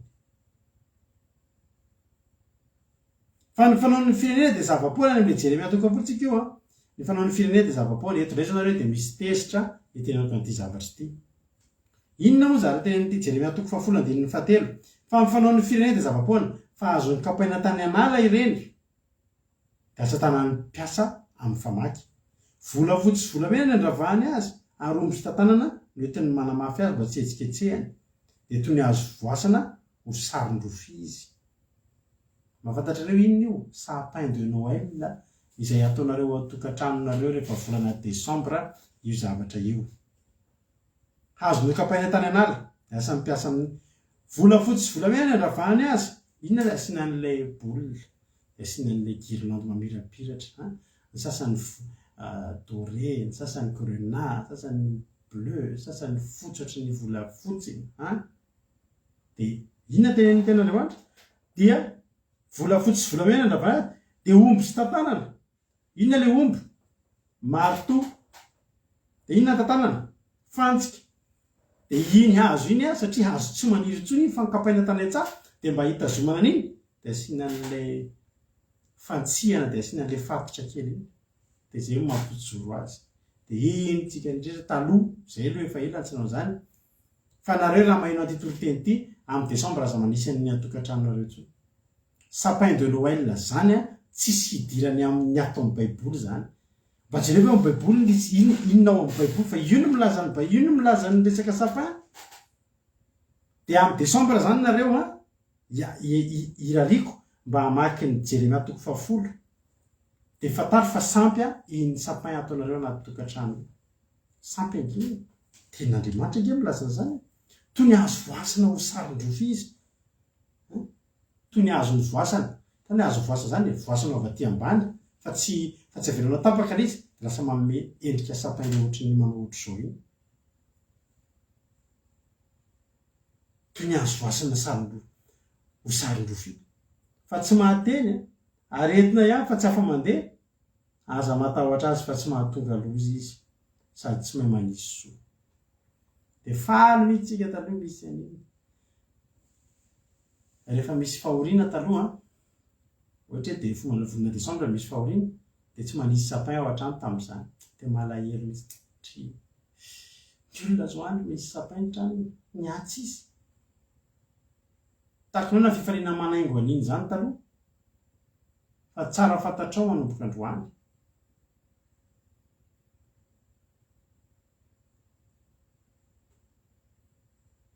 Riabana fa sampy ny sapin.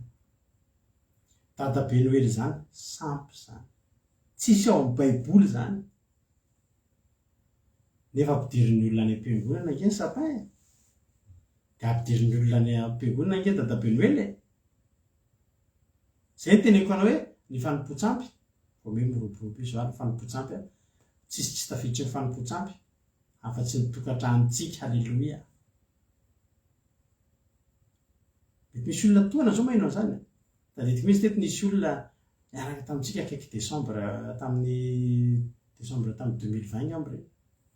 Dia mitoritsika hoe tena sampy ny sapin sy sampy ny ohatr'izany ary krismasy zany tsy fety ara-Baiboly zany.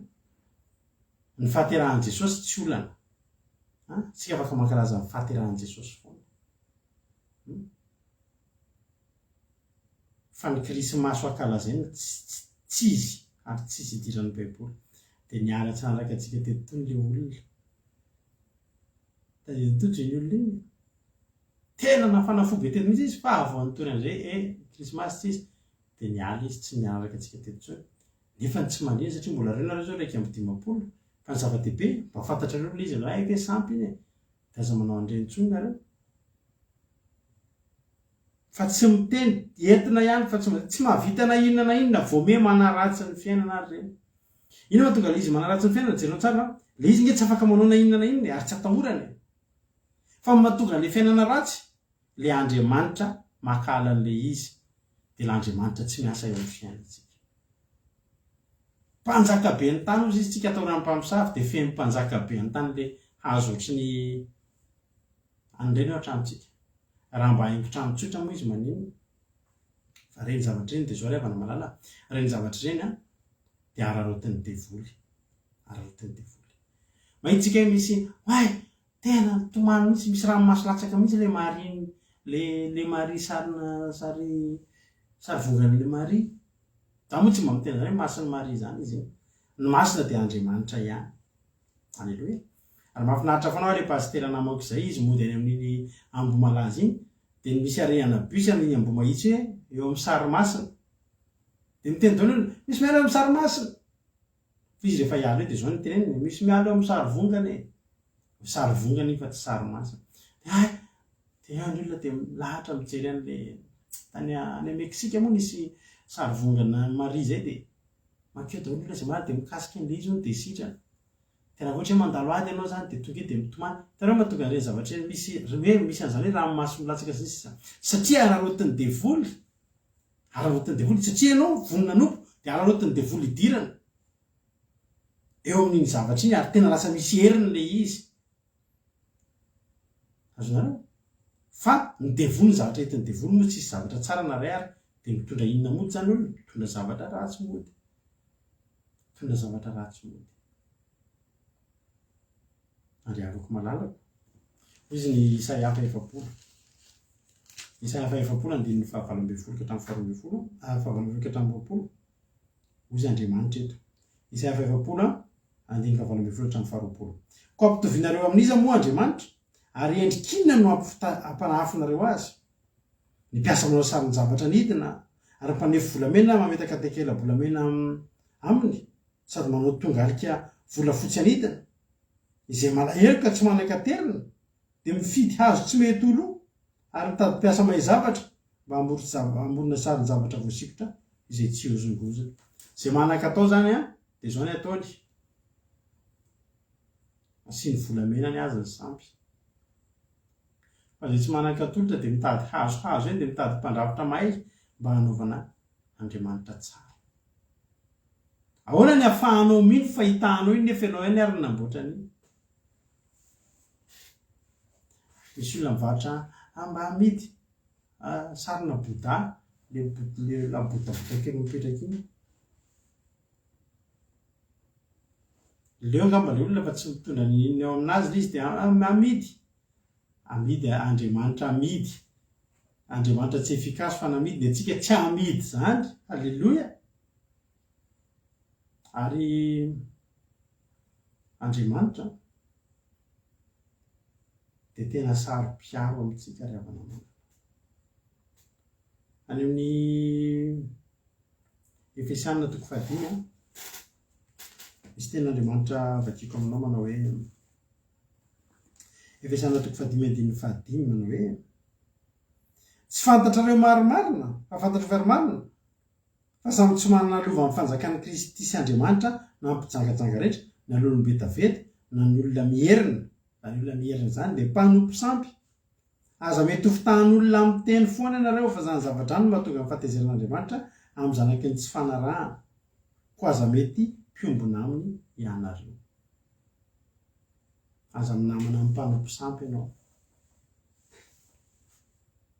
ka miara-miombona amin'ny mpanompo sampy. Misy olona tena mbola misy olona zao fantatra mpanao kapito anazy ireny asany. Dia ny andrareo sampy efa tena fiainana. Dia isaky loatra hoe manjaitra ny dresasezana tômôbilina na olona izy dia asiny an'le sampy. Kizy tsy namakany anjareo dia mahazo le zavatra mifonofony kely reny dia asisika anaty tômôbilin'olona any. Dia inona zavatra tiany atao amin'izany? Hoe amin'izay le olona miverina eo aminy foana, tsy miala eo aminy intsony fa lasa client foana. Inona nefa zavatra entin'le zavatra eny amin'ny olona lasa manao accident iny tômôbilina iny, tsy vanim-banin-kolona iny tômôbilina iny. Ny sampy ry havana malala mitondra fahampotehana.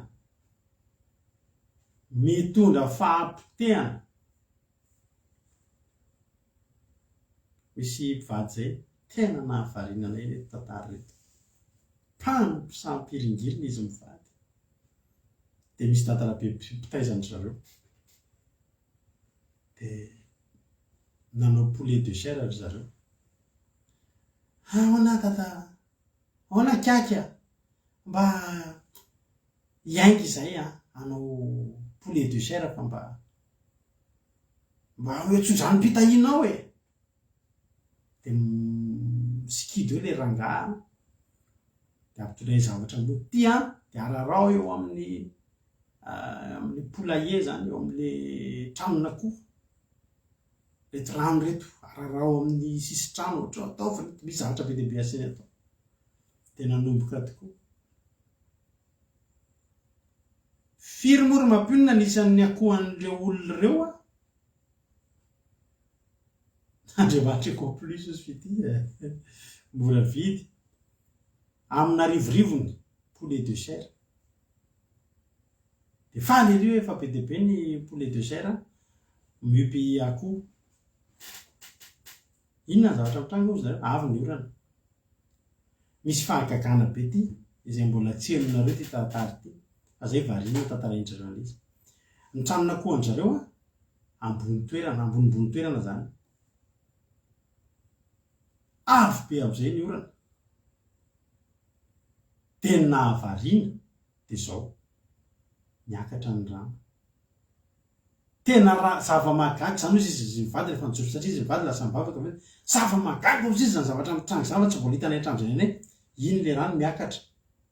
Ohatry ny rano miakatra io zany fa tsy hoe rano miakatra ohatry ny olona indrindrina fa hita mihitsy hoe rano miakatra noho le orana nefa ny tranon'ilay tranon'akoho mba ambonimbony toerana fa tsy hoe ambany. Miakatra makeo amin'ilay ranon'ilay tranon'akoho dia mividitra eny avaravarana ohatry miakatra amin'ny fomba tsy takatry ny sainy zany ilay rano. Difotra tao akoho amana rivorivony maty, mibotsina maimbo tao. Zareo indray ary mbola mitorian'ny olona teo amin'ny fokotany hoe maimbo be dia mitondra mikroba, tena hoe mitorian'ny olona hoe areo aingana ny akohanareo fa tena mahatsa, tsisy azo hoe natao inona na hohanina dia maimbo tao potika. Zany ny zavatra nentina notsofina rano nangataham-pitahina tany amin'ny Dadarabe ary alaiko baraka eto mihitsy ny Dadarabe androany fa zany fanompotsam zany mahapotika fiainana. N'izy eto mbola manana an'izany hoe pitaiza. Misy aminareo be dia be ny olona aty andafy mavita mandofo remody any Madagasikara mihitsy fa lany ny fanafody fafiny ao an-trano sy ny zavatra ataony ao an-trano mody any amin'ilay pitaiza makandray. Fa za miteny anareo fa na aty andafy nareo tsy tafavoaka amin'ny fiainana zany raha mbola manompo zany. Potika toa dia akoho amina rivo toa dia tsisy ny ara-dibo-drano tamin'ny Provence toa dia maty. Tsisy ninona azo natao. Eritreretinareo mivolalany fotsiny no nandevenana an'izany akoho zany, nanakaramana olona hoe andevina an'izany akoho zany efa ho firy, efa ohatrin'ny.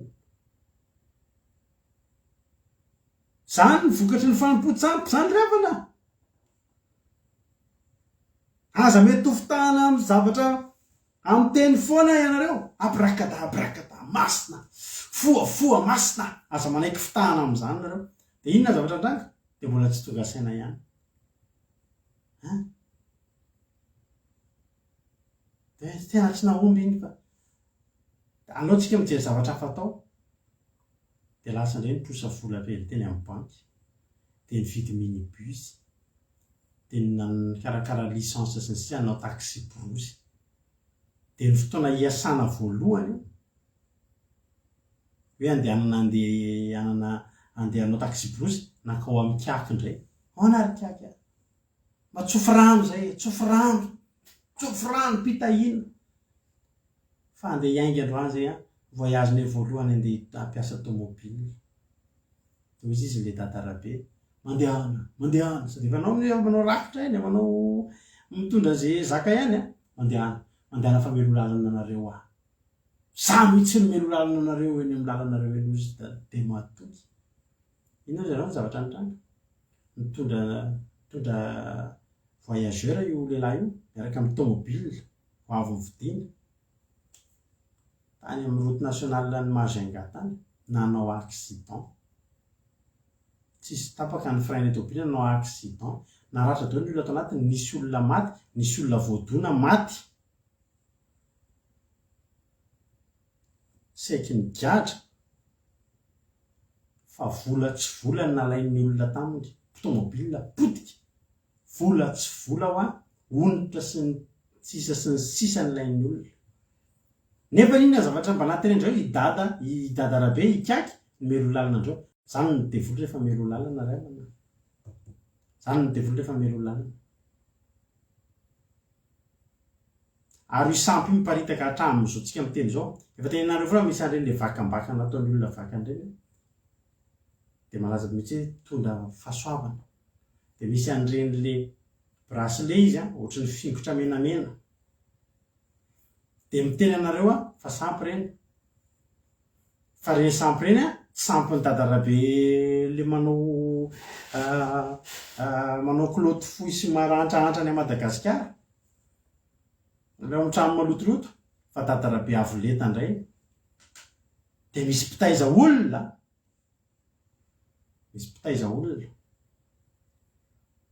ireo olona mpanankaren'ireo misy olona mpitaizandreo eo dadarabe ihany fa dadarabe mihaja de zarazaraina an'ireny de rehefa le mpitaiza no teny sevo manao ohatra ty daholo ny mpiasa rehetrarehetra de manao de zaraina daholo mpiasa mba ahomby misy tsy tantaran'izay zavatra zay fa manjary lasa ohatry secret-ny ao ampiasanako fa ny karazana sampy zao be dia be ary mampireny fa hatramina pastera na pirapilazantsara de lavo anatin'izany zavatra mba te ahazo olona betsaka ohatra de manao an'ireny bracelet menamena kely misintona fahasoavana sampy ake zany raha inona no misintona fahasoavana eo amin'ny fiainantsika Andriamanitra ny fiarahantsika amin'Andriamanitra ihany no ahafahantsika misy fahasoavana miditra eo fiainantsika fa tsy tombotsika amin'ny alalany ireny halleloia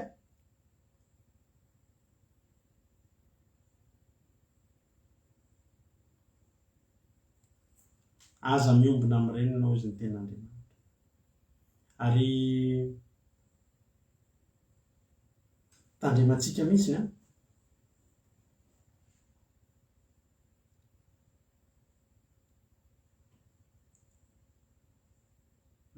io vakinareo zavatra teneny mampionio fa io daholo le zavatra tamin'izany olona zany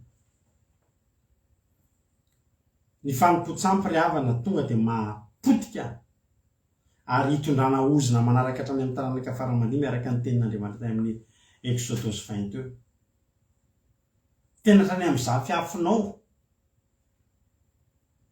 reny hitanareo reny ny olona fianakaviana ohatra hoe maty tanora daholy ny vehivavy tsy misy mba lasa manambady zany ny vehivavy miteraka tsy manambady daholy tsisy makavady ny lehilahy tsisy tavavoaka amin'ny fiainana fa apotiky ny fisotro-toaka sy ny sisa reny de tadidio fa ny ray aman-dreny reny tantany tena enjana tamin'ny fanompontsampy de hoy ny ten'Andriamanitra Exodus 20 zaho izy Andriamanitra raha manompo sampy nareo de mamary ny eloko ny ray amin'ny zanaka hatramin'ny zafiafo sy ny zafondohalika de amin'izay mankahala ny fanompontsampy alehantsika de fankahalantsika an'Andriamanitra direct de tsy mampahomby ny fiainantsika raha misy aminareo taranaka mpanompo sampy tany aloha tany na nareo koa mbola nompo sampy de zao raha nareo manompo sampy miala amin'ny fanompontsampy tena miala tsisy atakandro fa tsy sokatra zany io fiainana hoe na ifady anina 3 andro na herinandro na 1 amby 20 andro nefa ianao mbola itoy hanompo sampy amin'ny endriny hafa be dia be zany tsy fahasampy zany tsy ny makany amin'ny dadarabe ihany fitehirizanao an'ireny zavatra maro izany hoe ty misy boule de cristal ataoko ato an-trano ty atao eto amin'ny salon ty fafana tsara ty no mitondra fahasoavana ty sampy na sakafo any amin'ny Filipianina toko 7 andiny fa 7 misy teny manao hoe andiny fa 7 Filipianina toko 7 andiny fa 7 ny ten'Andriamanitra ry rahalahy aoka samy anahaka ianareo ka dino izay mandeha tahaka ny anananareo anay ho marika fa maro ny mandeha izay efa lazaiko taminareo matetika sady mbola lazaiko aminareo amin'ny fotoamanina koa ankehitriny tomany izy raha ny Paoly mananatra ny olona fa fahavalon'ny hazo fijalian'ny Kristy reny fahavalon'ny hazo fijalian'ny Kristy ny sampy tsy mahataonao zany Jesosy raha manompo sampy ianao fa aza diso hevitra ianao fahavalon'ny hazo fijalian'ny Kristy reny fa 20 fa avairezana ny afarany ny kibon'ny andriamaniny ary fahamenarany ny voninahiny fa misaina ny amin'ny tany izy zany koa mbola izy ankoatran'ny sampy zay tenenina rehetra teo a de misy koa ny tena avy ny kibony no andriamaniny hitanareo a isika kristianina tsy mba tsara matotsika asain'andriamanitra amin'ny fahadianana matetika de tsy tian'andriamanitra tsika ho timihinan-kanina aloha misy olona de araka an'io izy hoe ny kibony andriamaniny be de be ny kristianina tsy mahavita ny fahadianana zany noho ny inona noho ny kibony de mihinana foana ny olona ny fahadianana izy mihinana ny olona ny fahadianana izy tsy mahavita an'izany fa ny mihinana ihany nefa ny fivadikanana inona nataontsika fanakekezantsika kokoa amin'andriamanitra ampiakarina ny ara-panahy de noho ny kibonao de tsy vitanao no fahadianana de tsy ho fanakaiky amin'andriamanitra mihitsy zany ianao zay kely izy de tsika koa ampianariny ten'andriamanitra mba tsy hinana hitanao koa rehefa misy an'le ohatra hoe nareo ohatra ozy nareo zay tsy manompo sampy a fa zao misy olona tonga avy manompo sampy avy manao joro avy manao an'ireny fitampo inona avy reny anaranarana miletra sy misesika sy anaky loani miletra sy misesika any amin'ny asin'ny apôstôly 5:10 ina mory avana le anarana fety le hoe fandrona izy amin'ny iberina fandrona ohatra hoe fitampo ohatra hoe inona avy le karazana fetifety a de atrehana tangalamena zavatra ohatr'izay de mamono omby de araraka andrahan'le omby de alefa fanompo inona avy le karazana fety ohatr'izay fantatrareo fanompo-tsampy reny fanompo-tsampy daholo reny de ny ten'andriamanitra koa de zao mananatra antsika ihany koa any amin'ny asin'ny apôstôly 7:20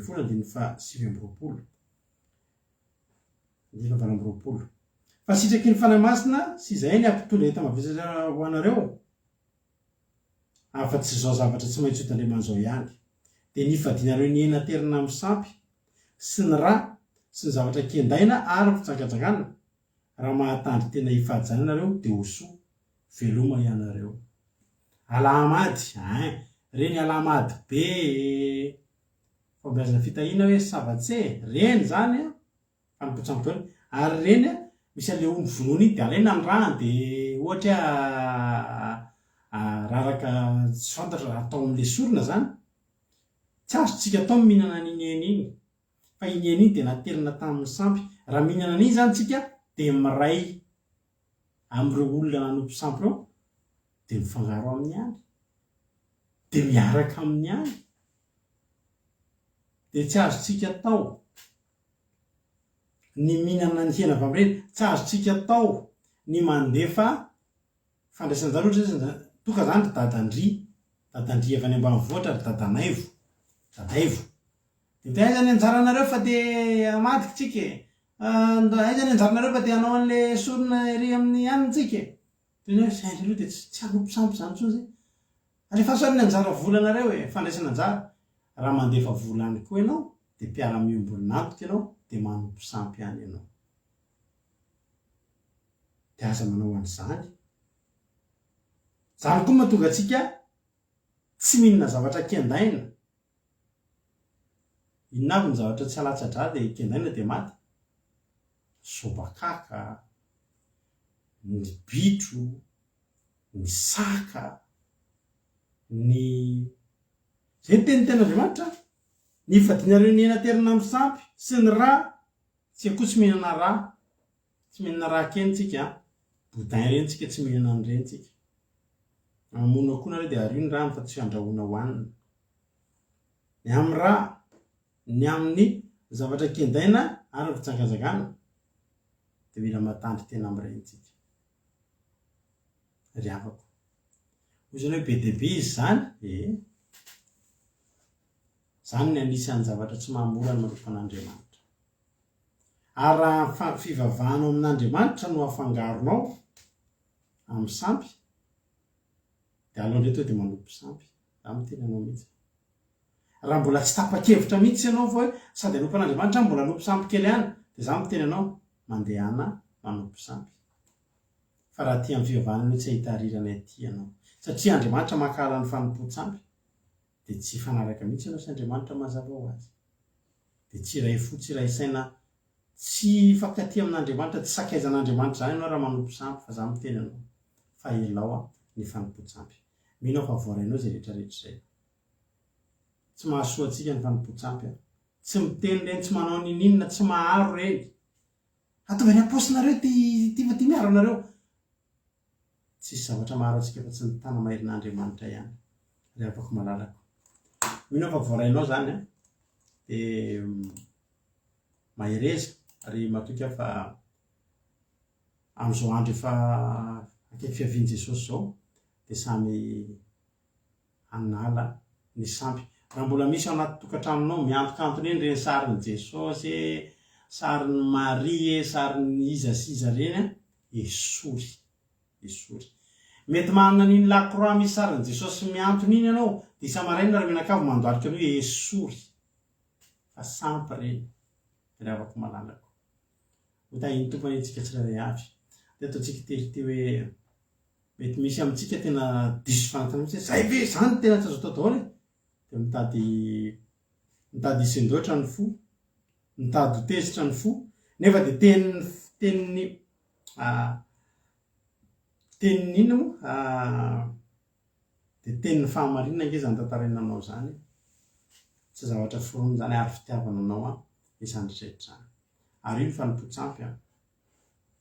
Marina mihitsy teny ranam-bavirika mankany amin'ny dadarabe ianao, marary tenda, dia ohatran'ny sitrana ny tenda, fa marary fo indray ianao any ambadika any. Tsy nanalanao ny tamin'ny aretina izy fa mody nikitika n'iny aretina iny dia napiditra zavatra hafa. Zany ny alehanao rehefa mankany amin'ny, zany ny alehany eny amin'ny dadarabe eny, amin'ny mpanompo-tsampy eny avana, fa tsy mahasitrana ireny ary tsy mita ary tsy mampisokatra fiainana. Avy ome ibabena ozina ary mahatonga an'Andriamanitra kahala ny fanompo-tsampy, dia tsy asa eo amin'ny fiainantsika, dia potika ny fiainantsika. Elao ary, elao ny fanompo-tsampy a. Dia nataontsika teny hoe Jesosy tena amboary ny foko fa tena mba te hanompo a. Halleloia. Ho tahiny tompony antsika rehetra, mino fa voarainao ny hafatra, ndao hanao heritsika dia hivavakintsika ao aorianan'izany. Tahiny tompo azy.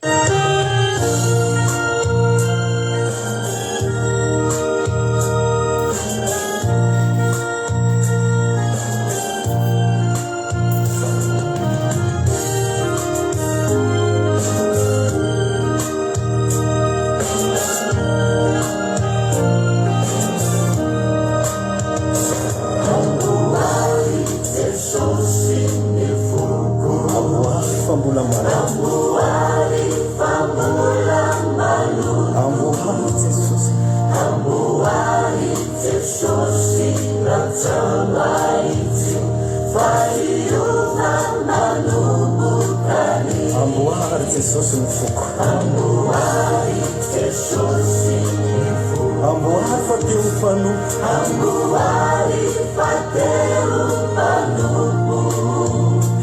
Amboary Jesosy diovy mba omendrikanao ratsizany. Milanao a Jesosy. Milanao a Jesosy.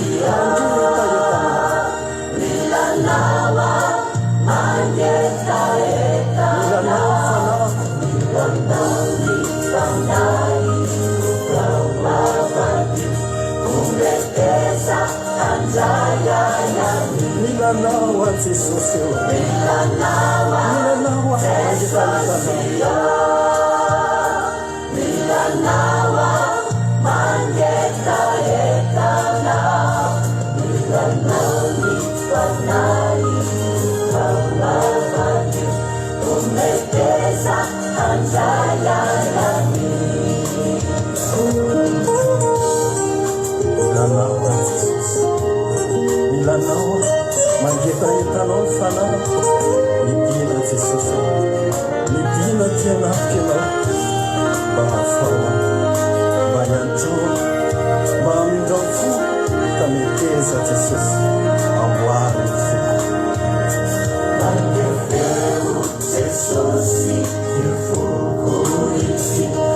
fefeo famolamani mora miova mora mivirmitoko ampianaro Jesosy akato Baratsano Jesosy baratsano Jesosy Baratsano falufuno baratsano falufunino Rehetra tsy mendrika ananako rehetra tsy mendrika ananako afotro ialako avoko milalao a Jesosy milalao mangetana Jesosy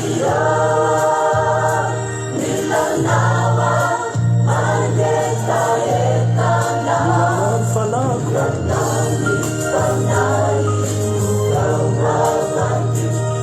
umeteza hajayayani milalao a Jesosy milalao Jesosy milalao mangetahekana famavangina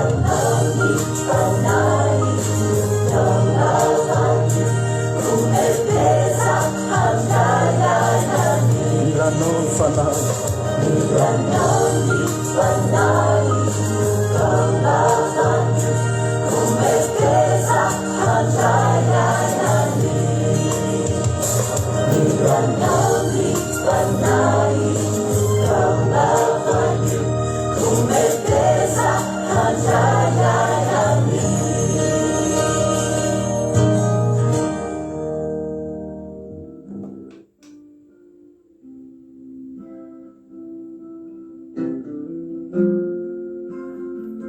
raha antsika vava zany be por dia isa mitentsika androany hoe ianao zany raha ny tokantrano ianao n'izao fotoana izao a ka tena hoe tao anatin'ny tsy fahalalana dia na ianao zany toloteny zany hoe tsapanao fa tena tanatina fanompontsampoka ianao fa tsy nahalala dia za tena teteny aminao androany fa Andriamanitra vonin'amelanao a ary Andriamanitra minitsy mijery ny andro ny tsy fahalalana raha misy olona eto androany nanompo sampy izy tao anatin'ny tsy fahalalana amelanao Andriamanitra androany fa zao tonga dia ialao ary asory ary ario ny fanompontsampy ario ny fanompontsampy esory tsy ho anatin'ny tokantranonao fa manakana an'Andriamanitra ny fanompontsampy dia zao manakana ny fanahin'ny olona tsy ho tafaray amin'Andriamanitra ary manakana an'Andriamanitra tsy asa eo amin'ny fiainan'ny olona dia potika ny fiainan'ny olona satria ny devoly sisany miasa eo amin'ny fiainany tsy tonga raha tsy hamono sy handrava sy hamotika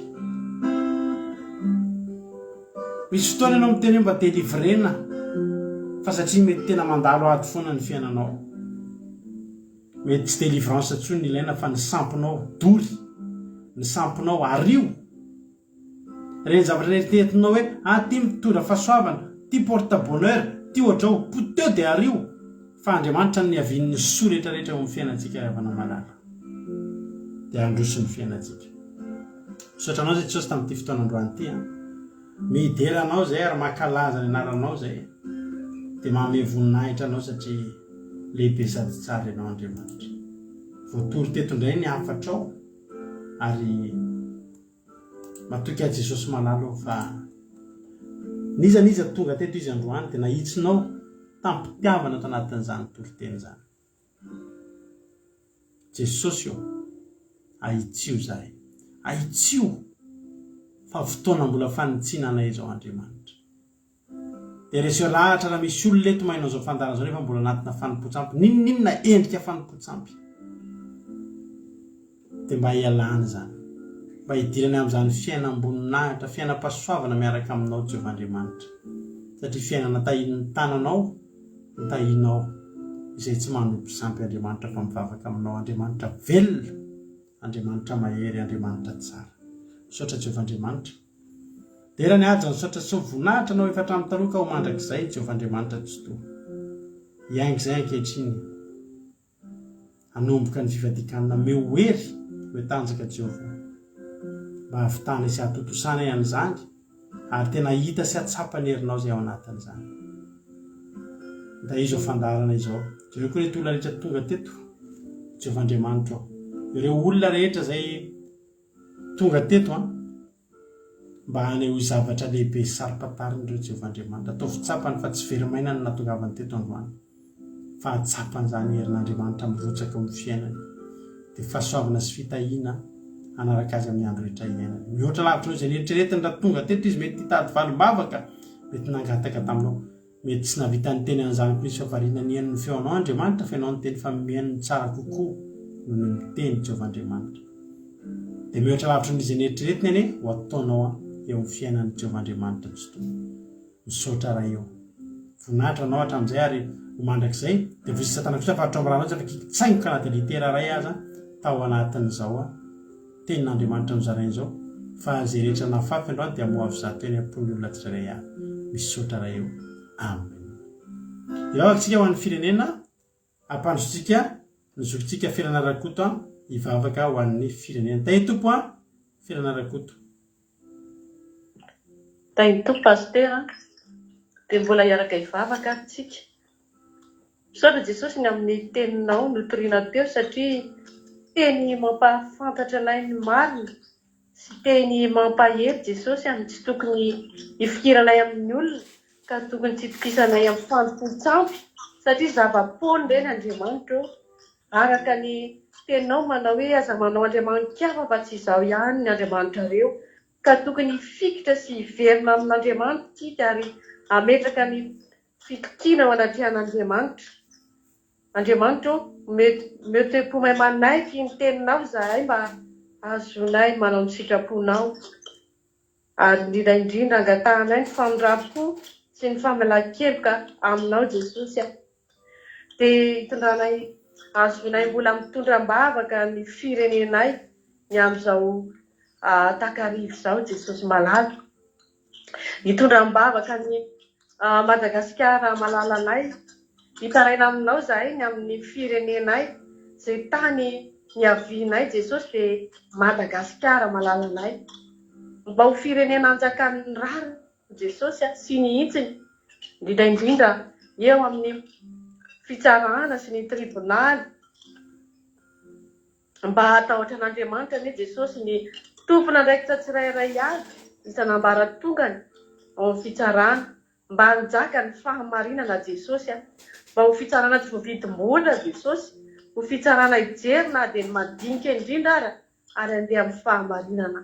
Jereo manokana ihany koa tompo ireo toeram-pitsaboana mba hanana fo miantra sy angoraka na dia tsy manana ny vola hitsaboana aza ny olona Jesosy dia ianao Jesosy ny anamboatra ny fonindre mba tsy ho tia vola ary angoraka ny marary entiny eo anatrehanao koa Jesosy ireo mpitandro ny filaminana mba hiaro amin'ny fandriampahalemana tenanao ny asany tokoa ireny Jesosy mba ho andram-piadanana ny vahoakanao indrindra Jesosy ny any amin'ny toerana lavitra any mba voatra rehetra any Jesosy malala mba tena hoe sitraka an'izany Jesosy mba voa entinay ihany koa Jesosy eo aminao ireo malagasy rehetra tsy ny fiainana andavanandro Jesosy malala ny fiainan'izy ireo anie Jesosy dia apetraka am-pelatananao satria ao Jesosy dia mitady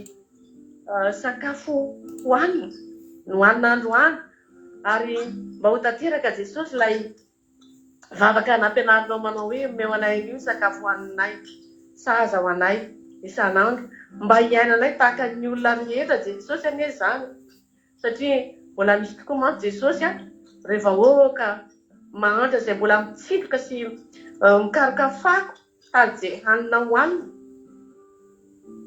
ka ianao Jesosy no aneraka ireo olona tsara sy sitrapo mba hijery sy antran'izy ireny dia entinay aminao Jesosy ireo mpanao asa soa sy ireo manana anao Andriamanitra mba hanohy hatrany Jesosy ny asa fiatrana ho an'ireny vahoakanao ireny Andriamanitra ampitomboy Andriamanitra ny eo am-pelatanan'ireny mba ahafahany manao ny asanao azony manao an'izany fanampiana Jesosy an'ireny vahoaka madinika ireny satria Jesosy mba tsy raviravitanana izy ireny manoloana ny adia tsy ny andraikitra mavesatra izay tsoroany Jesosy malala.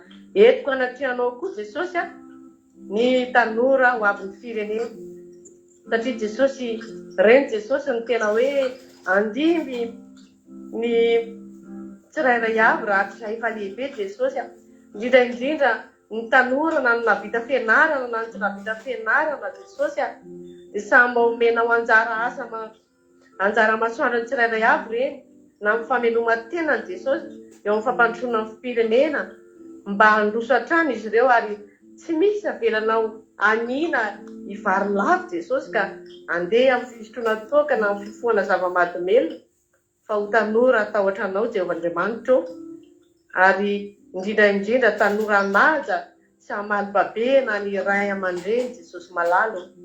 Maro Jesosy ny zavatra mbola tiako ambara sy etaetapoko hitondrako ny vavaka eo amin'ny tanindrazako fa ianao Jesosy ny malala izay mahasoa ary ianao koa Jesosy no manampy izay tsy voatenin'ny vavako dia apetraka eo am-pelantarananao izany Jesosy no fanatanterahana an'izany satria manira Jesosy mba ho tanterahanao amin'ny firenenay ny teninao koa Jesosy hoe ho salama sy ambinina ny Madagasikara tahaka ny nanambinana amin'ny fanahany dia mihina Jesosy farenao izany tonolavaka izany ka raha isaraketo izay amin'izao alina izao dia mangataka ny fanamasinao izay Jesosy ho any tokantrano tsirairay avy dia nandray izany tenin'Andriamanitra izany mba ho tehiriziny tsirairay avy ny teninao Andriamanitra entiny mamakivaky ny alina dia raha kofony ranonao masina ny tsirairay avy mety oromaso mamy Jesosy dia amohana indray raha tonga ny maraina vaovao mba azonay mbola midera sy mankalaza ary mame voninahitra ny anaranao. Mankasitraka ary rainay tsara indrindra voninahitra ny eo anao ka hatramin'ny tanolerako mandrakizay. Aleloia, amen. Aleloia, mankasitraka indrindra ny zofenanakotsika tanatin'izay vavaka matsiro izay netiny ho an'ny firenena izay tena zava-dehibe tokoa eto raha tsika mivavaka ny firenena izy dia latsaka katerina tokoa ny firenentsika dia misaotra azy mankasitraka anareo rehetra izay nandray anjara Andriamanitra marifite anareo amin'ny fomba izay tsy takatry ny saina tamin'ny fandraisana anjara izay nataonareo teto ianareo izay tonga teto koa dia tsy ho diso anjara amin'izany nareo fa dia Andriamanitra manankarem-pahasoavana koa ania dia amalifity sy omba nareo hatrany hatrany tamin'ny fiarahanareo taminay teto na foizanareo fotoana nanaovanareo nanarahanareo n'izao vavaka fiambenana izao dia ho tahin'ny tompony antsika tsirairay avy dia raha mbola tsy tonga ny amin'ny raolanitra Jesosy dia eo nentsika raha-pitso alina amin'ny sivy sasany alina miaraka amin'ny fandarana manaraka indray dia samy tahin'Andriamanitra ary dia samy manatanteraka fivadikana anaty firavoravona avokoa ny tena androany aza mampisotisoty ny tavanareo aza malaheloelo sy farivotra sy kivikivy fa ataontsika anaty fifaliana ny fivadikana ataontsika dia handrandrantsika valim-bavaka sy fitahina avy amin'Andriamanitra ampifaliana ihany koa tahiny Jesosy mahereza daholo ny tompo-ombantsika. Haleloia, amen. Raha-pitso ary sika meona isika rehetra ao anatin'ny gropy mpifadianana misy filazana kely vetivety adiniko izy ity rehefa raka misy any loatra izao izay ato amin'ny gropy izay maharesy sy mifadianana izao rehefa vita ohatr'izao ny vavaka ataontsika eto dia mbola mivavaka izay anaty Zoom mifampitondram-bavaka satria misy olona entina-bavaka maromaro ka rehefa avy eo voatapitra ny fandarana eto dia hiditra anaty Zoom izay fitondram-bavaka dia ao anatin'ilay gropy mifadianana efa manoka mizatra sady tsika androany ianareo izay ao anaty gropy mifadianana zany ao ny alefako ny lien ny Zoom dia afaka manarika an'izany fifampitondranam-bavaka sy fifampaherezana zany nareo izao ianareo rehetra izay miditra ao anaty fifadikanana zay hitahiny tompo isika rehetra zay ny filazana fa dia tahiny tompo daholo mahereza ary.